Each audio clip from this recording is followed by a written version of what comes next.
په غزوه احد کې نبی علیہ الصلوۃ والسلام ته خبر را رسېږي چې کافر جنگ راغلي دي.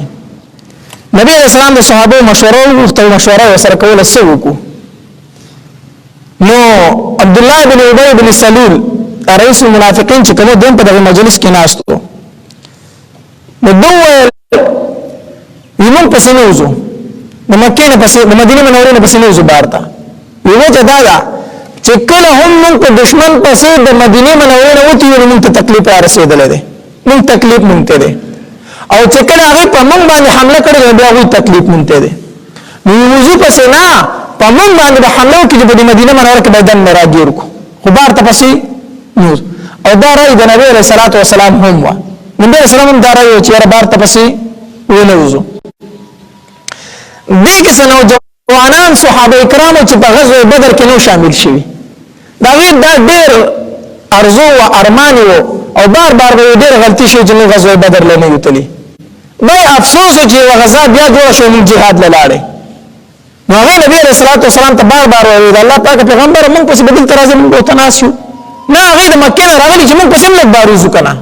موږ په وضو. نبی عليه الصلاه والسلام کور ته نه وته او چې نه وته زغره واغستاره وته هیڅ ونه غوډاره کې زغره واغستاره وته بار ته. صحابه کرام یو بل ته ویل کې معلومي ګدار چې نبی رسول الله څنګه خبره خفه شو. نبی رسول الله چې مدینه منوره کې پاتې کېږي موږ ته بار باوي چې وضو نبی رسول الله خفه شو هیڅ راتونه ولاړ زغره واغستاره وته هغه ته الله پاک پیغمبر کوستا خو خې نه زو پس ای بدل تبراشي. نبی رسول الله والسلام ورته فرمایله چې کله د الله نبی زغره واغوندي تر هغه پورې بیان دي چې درسو پورې jihad نه وکړي نه اوس وضو اوس ما زغره واست د دا کې خدل جایز مال نه دي ځان ته راوي چې وضو او تل صحابه کرامو د عبد الله بن ابي بن سلول سره مرګره شو خود د زونه سره نه ته ځکه بیا ال واپس شو کنه زمون خبره ونه مې رمغه چې مدینه بار ته نه زو دی راغی نو په هغه ټیم کې ته کسان واپس کړ درې سو واپس ته راغی. نو دې آیتونو مبارکاو کې هغه صحابه ته لګراتن الله تبارک وتعالى ور کوي تکلیف ملو شو درته بغز خود کو خپولې یې